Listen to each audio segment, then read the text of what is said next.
ঘটনা ঘটছে। আমি সাথে সাথে বাবুকে ফোন করি এবং আমাদের অফিস চেয়ারম্যানকে ফোন করি।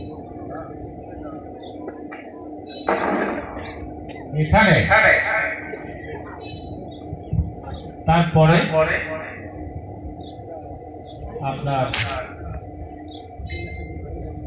পুলিশ প্রশাসন এবং সিভিল প্রশাসন, আমাদের দুই চেয়ারম্যান, অন্যান্য নেতৃবৃন্দ সবাই মিলে এই সমস্যাটাকে বাড়তে দেয়। আমি একটা প্রশ্ন করব, আমরা কার বিরুদ্ধে ষড়যন্ত্র করে নিজেদেরকে আমরা কলঙ্কিত করি, হানাহানি করি? কার রক্ত আমরা নিজেরা পান করতে চাই?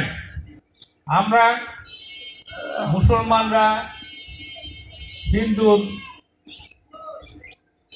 হিন্দু যাতে ক্ষতিগ্রস্ত হয়, তার বাড়িঘর লুটপাট করে, বাড়িঘর ভাঙচুর করে আমাদের লাভটা কি? আমরা কি চাচ্ছিটা কি? এটাই হলো আমার প্রশ্ন।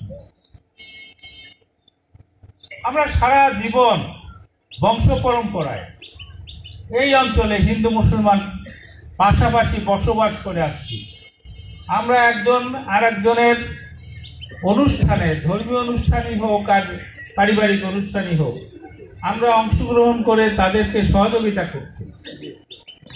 হঠাৎ করে এমন কি হলো যে আমাদের এই হানাহানি করতে হবে? আমাদের সামনে কি ইতিহাস নাই?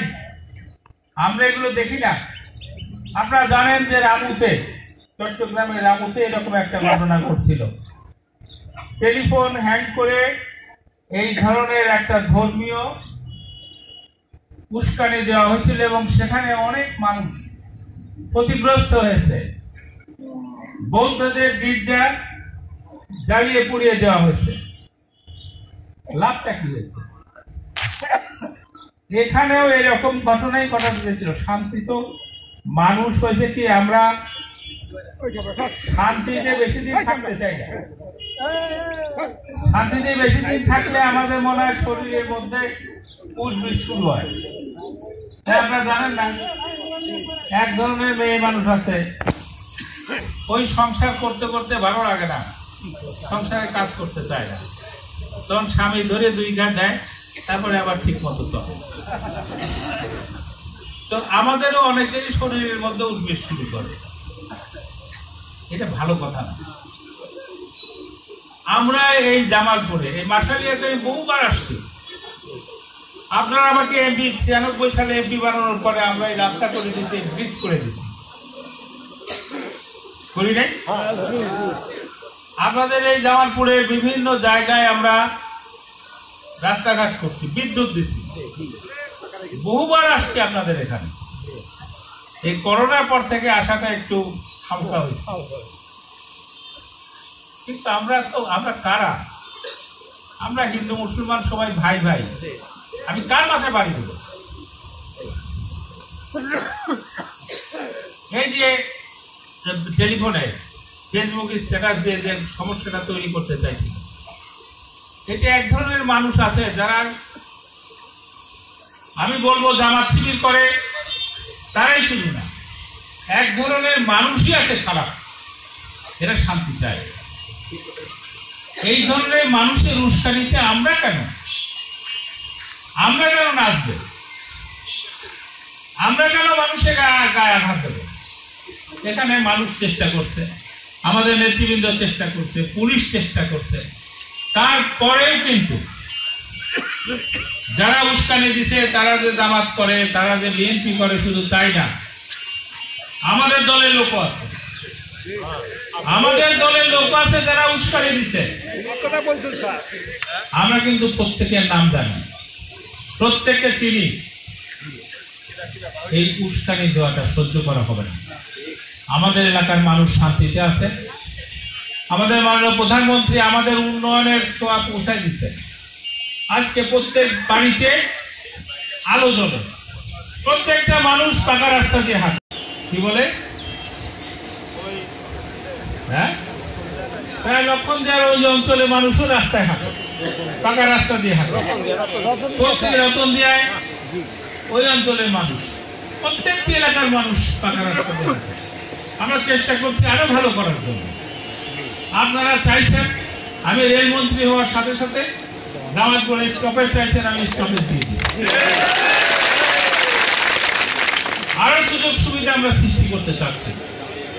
সেক্ষেত্রে আমাদের শান্তি দরকার। আমরা শান্তিতে থাকতে চাই, আপনারা শান্তিতে থাকবেন।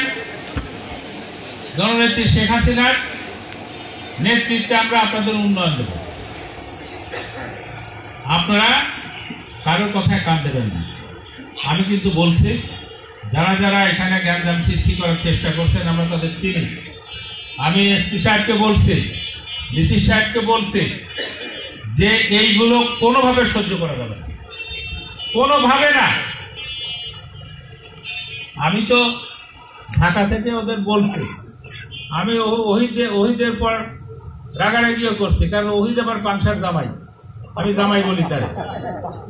তো আমি বলছি জামাই কাজটা কিন্তু ভালো হইতে চায়, আমি আসলে কিন্তু অসুবিধা আছে, এইসব থামান।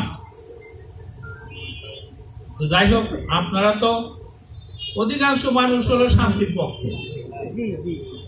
যারা যারা অশান্তির চেষ্টা করছে তাদের বেছে দেওয়া হবে। মনে করেন না যে আজকে বা ঘর ভাঙার হুকুম দিয়ে, আগুন দেওয়ার হুকুম দিয়ে আপনারা কেউ রেহাই পাবেন। যারা এই কাজ করবেন তারা কিন্তু আমরা এখানে হিন্দু মুসলমান সবাই ভাই ভাই হিসাবে বসবাস করতে চাই। আমার বাড়ির চারপাশে হলো হিন্দু, আমার সাথে বেড়ায় ওরা সব হিন্দু। হ্যাঁ, তো এখন আমি কার মাথায় বাড়ি বলে? তো আমরা এই কথাটা মনে রেখে একটা জিনিস আমরা বুঝতে চেষ্টা করি যে এখানে অশান্তি সৃষ্টি করার চেষ্টা করে কোনো লাভ হবে না। তারা কিন্তু সমাজ থেকে, জনতার মাঝখান থেকে তারা আলাদা হয়ে যাবে, একঘরে হয়ে যাবে। শুধু একঘরে না, আইনের আওতায় নিয়ে আসা হবে। এই ব্যাপারে কিন্তু আমরা বাদ কা বাদ বলতেছি, কথার কথা বলতেছি। আমরা কিন্তু এই ব্যাপারে খুব কঠিন। আমাদের মাননীয় প্রধানমন্ত্রী শেখ হাসিনার নেতৃত্বে আমরা দেশ গড়তে চাই, আমরা সুন্দর সমাজ গড়তে চাই, আমরা শান্তিপূর্ণভাবে বসবাস করতে চাই। ওই যে জঙ্গল ইউনিয়নের ওখানে যে ঘটনাটা ঘটছিল, আমরা কিন্তু গেছি, আমরা কে ঘটনা ঘটাইছে তাদেরকে শাস্তির অধিকার নেওয়ার জন্য দাবি জানাইছি। তারা শাস্তির আওতায় গেছে, তাদের শাস্তি হবে। আমরা সেখানে যে সবাইকে আশ্বস্ত করছি, প্রশাসন সবাই আশ্বস্ত করছে যে আমরা অশান্তি চাই না, আমরা শান্তির পক্ষে। সবাই কিন্তু সাড়া দিচ্ছে। আজকেও আপনারা এখানে যারা আসছেন নিশ্চয়ই আপনারা শান্তি চান বলে এখানে আসছেন নাকি? তো আপনারা শান্তির পক্ষে থাকবেন, সাম্প্রদায়িক সম্প্রীতি বজায় রাখবেন। আমরা আপনাদের সাথে আছি, আমরা আপনাদের সাথে আছি, না হলে আমি এখানে আসতাম না। আজকে প্রশাসনের সমস্ত লোকজন এখানে আসতাম। আপনাদের সাথে থেকে আমরা শান্তি রক্ষা করব, এটাই হলো আমাদের অঙ্গীকার মাননীয় প্রধানমন্ত্রী শেখ হাসিনার পক্ষ থেকে। সবাইকে আমি ধন্যবাদ জানাচ্ছি এখানে আসার জন্য। যারা এখানে এসছেন, নেতৃবৃন্দ আসছেন, আমাদের বালিয়াকান্দির সাবেক উপজেলা চেয়ারম্যান আসছেন, বর্তমান উপজেলা চেয়ারম্যান আসছেন, আমি সবাইকে ধন্যবাদ জানাচ্ছি। আল্লাহ হাফেজ। জয় বাংলা, জয় বঙ্গবন্ধু।